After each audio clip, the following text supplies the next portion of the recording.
So, computers. They're pretty important. We got quite a few of them around here. I don't think we'd be doing much programming without them. I'm going to tell you a little bit today about the history of computers. I've been interested in this since I was a little kid. One of my earliest memories is fooling around with a computer running Windows 95. I know, a new school.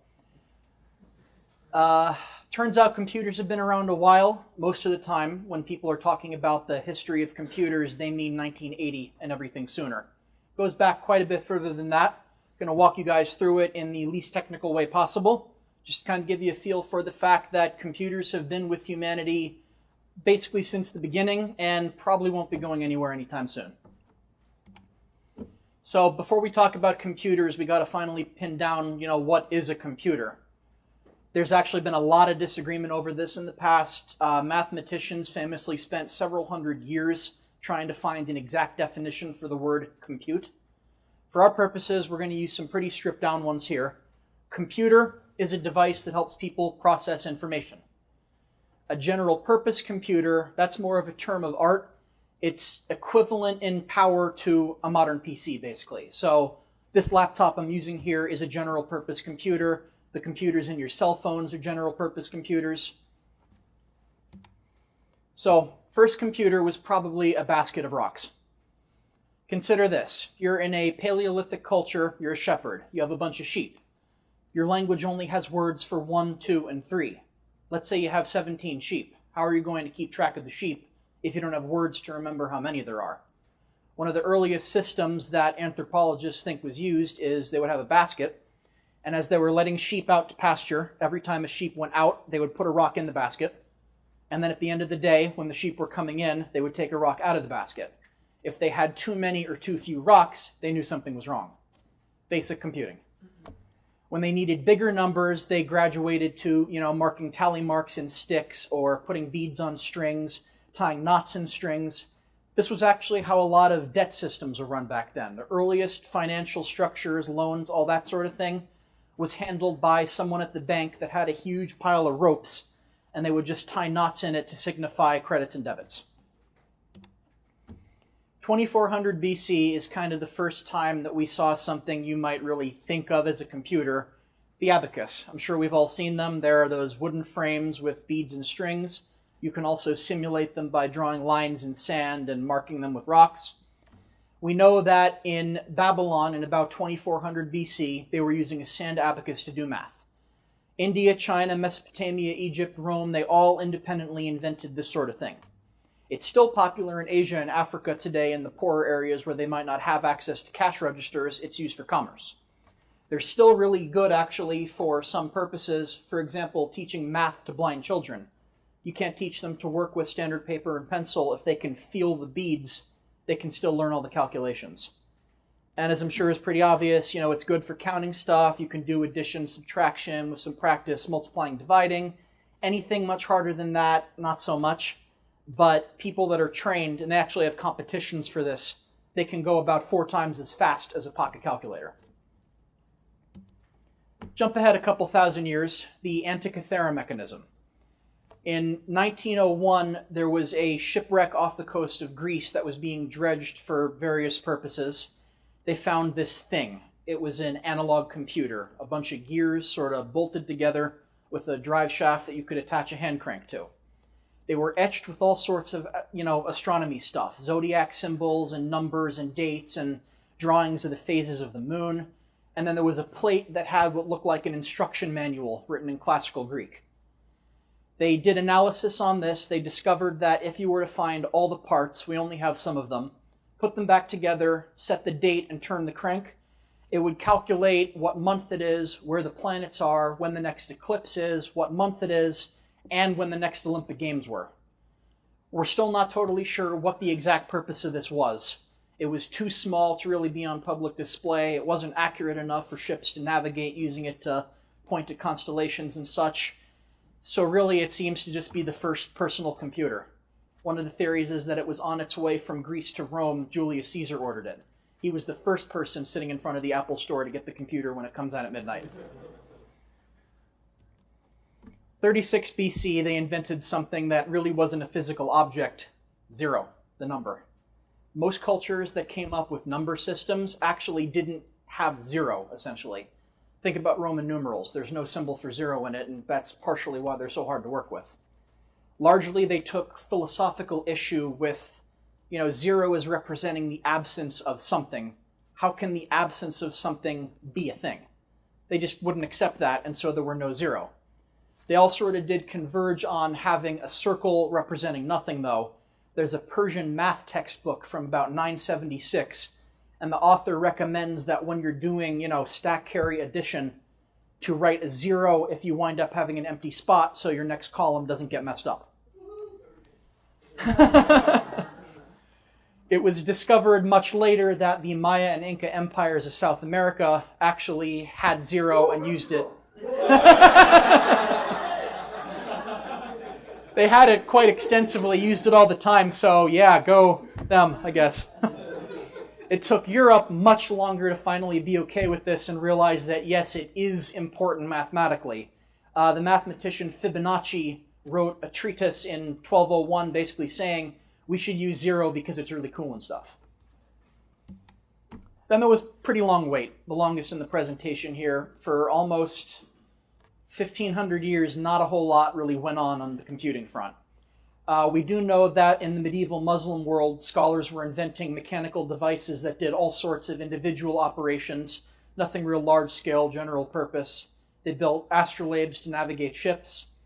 A Scottish mathematician, John Napier, I think, invents the logarithm, which doomed generations of high school students to having no idea what was going on. But around this time, the slide rule was invented to simplify using logarithms. But under our definition, a slide rule isn't really a computer. It's not doing any computation, it's just looking up computation that someone else did before. It's really just a different way of having a book. The next real big hit was 1642, mechanical calculators. Mathematician by the name of Blaise Pascal, who is actually still commemorated with the Pascal programming language, for those of you familiar with it, basically built a little cylindrical bronze device that could add and subtract. The court in England and all those places loved that a lot. They had a whole bunch more made. 20 in total were produced. 9 are still around today. You can go see them in museums in Western Europe. In 1801, jumping forward another chunk again, Joseph Marie Jacquard invented a machine that used punch cards to make clothing. He was a loom operator, factory worker, or owner, one of the two. He came up with an attachment to a loom that you would have a card with holes punched in it. You feed it into the machine, the mechanism knows from the holes what sort of textile to produce. This revolutionized the industry. Instead of needing to do hours of labor reconfiguring a loom to make a new kind of fabric, you just bought a new deck of cards that symbolized a different fabric and loaded it into the machine. This was a big paradigm shift, really. It wasn't really doing much pure computing, but it opened people up to the idea that what if we have a big machine that can take instructions instead of just having a bunch of small machines? 1837 was the first general-purpose computer. Charles Babbage, a mathematician, came up with something he called the Analytical Engine. It was a huge machine, probably large enough to take a significant portion of this room. It had a system for reading punch cards. It would have internal mechanical workings. It had built-in memory. It had a whole unit called the mill that would just do arithmetic, and it would actually write output by using a printing press on more cards. Extremely close to modern computers, especially considering this is pre-Civil War era. Unfortunately, this would have been extremely expensive, and he fought a lot with the engineer he hired to build the thing. They never actually got around to making one. In 1991, though, a group in England, I believe, built one, and it worked.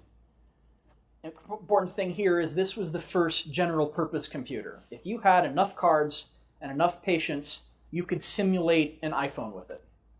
It didn't have anything it couldn't do that we can do now. We just do it much faster.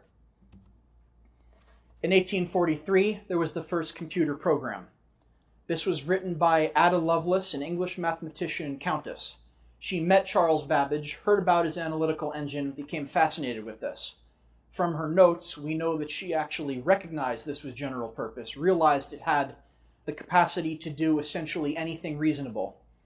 And she began translating a report that an Italian mathematician had written about it. Her annotations contained a program for calculating Bernoulli numbers, which are numbers important in a far-flung area of mathematics. She's regarded as the first programmer. In 1991, they analyzed the program and found that it would have in fact worked. That was the first and last time in history anyone wrote a program that worked perfectly on the first try.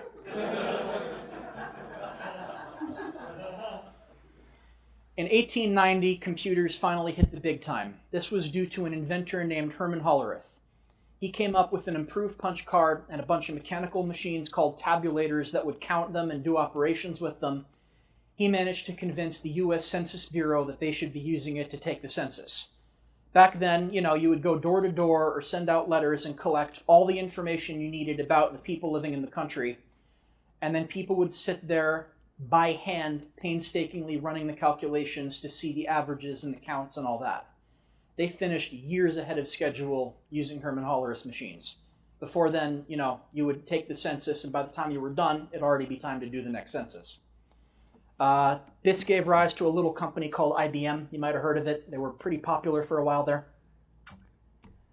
1940, computers saved a bunch of lives. During World War II, Germany had U-boats, basically submarines. They were very stealthy. They used a code system called Enigma. They encrypted their communications and transmitted them, so even though they were talking in the clear on the radio, the Allied powers had no idea what they were saying. They were able to ambush Allied shipments. British mathematician Alan Turing joined up with wartime intelligence, sort of the British previous equivalent to the American NSA, developed a machine that would mechanically and electrically break the code just by trying things until it worked. They used that machine to figure out where the U-boats were going to be. They routed around them. The U-boats spent most of the rest of the war sitting there in open water. This is regarded by some historians as sort of being the turning point.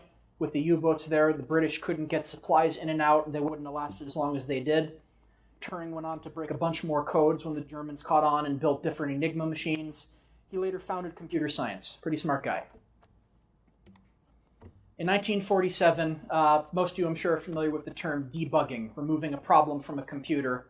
Problem in a program is called a bug. This was actually coined by a programmer for the U.S. Navy, Admiral Grace Hopper.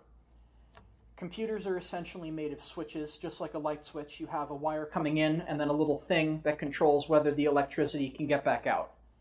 Back then, switches were mostly relays. You had a switch and basically two magnets that were sitting like this, and when you turned on the power, they would snap together and let electricity through. And they were very loud and made clicky noises and rusted and broke all the time. While she was giving a demonstration of the computer, it wasn't working. She discovered that a moth had flown into the gap between the relays, and when it snapped shut, squashed the moth, it couldn't get electricity through the moth's body. So she joked that she was debugging the computer and swept the moth out. It proceeded to work fine. That moth, I discovered, is actually on display in the Smithsonian. Yeah, I'm serious. If you want to go, you can find some notes in a logbook. She taped the moth to the page. Also in 1947, as it turns out, this was a key year for computers, the transistor. Scientists at Bell Labs were working with a material called germanium. It's a not especially common in everyday life element. It's a semiconductor. All you need to know about it is whether or not it lets electricity pass through it is dependent on a bunch of outside factors. They discovered a way to mix germanium with other elements and make a transistor, which is a switch that had no moving parts. This meant that it was extremely durable, it could be made extremely small, it could be made very cheaply. Because they were so small, electricity could move through them quickly. This sort of gave rise to modern super fast computing. On average, every 18 months since about 1950, the price of a transistor for one size cut in half. Or you could spend the same amount and get twice as many transistors in the same area on each dimension. It's just been this curve doubling with computing power rising exponentially. Pretty widespread. You can see the statistic on the last line here. In 2002, we built 60 million transistors, times the number of people living on the planet. There's a lot of them out there. You need a lot to really get anything done. From 1950 onward, it all sort of blends together. It's the stuff you've all heard of and seen in the Steve Jobs movie. 1958, Texas Instruments and Fairchild Semiconductor, two companies in the area, invent the integrated circuit, which is a bunch of transistors crammed into a little plastic chip. The 1970s, microcomputers, which were the first computers small enough and cheap enough for a business to own. 1980s, home computers take over, due in no small part to the IBM PC and the Apple II. 1990s, the internet stops being something that students play with when they should be studying and starts taking over the whole world. In the 2000s, our computers contain sometimes as many as 8 processors, usually, just to get stuff done. What's coming next? There's a technology called quantum computing that uses physics no one really understands to solve certain really hard problems fast. There's photonic computers. The intuition for that is, electricity moves, but it's not instant. Light goes a bit faster than electricity. So if we build computers like we do now, but replace the wires with fiber optics, we should get a free speed boost. Transistors are now about 100 atoms across. That's how much we've been shrinking them by half every year. So, within our lifetime, the next 20 years or so, they're going to be 1 atom across, potentially. You can't go any smaller than that. So if we're going to keep making computers better, we're going to have to think of something else. Computers and the internet are slowly appearing everywhere. Some sociologists think that eventually everything is going to have a computer in it. Whole environment's programmable. Cat pictures are ingrained in the nature of reality itself. And really, that's all humans ever wanted.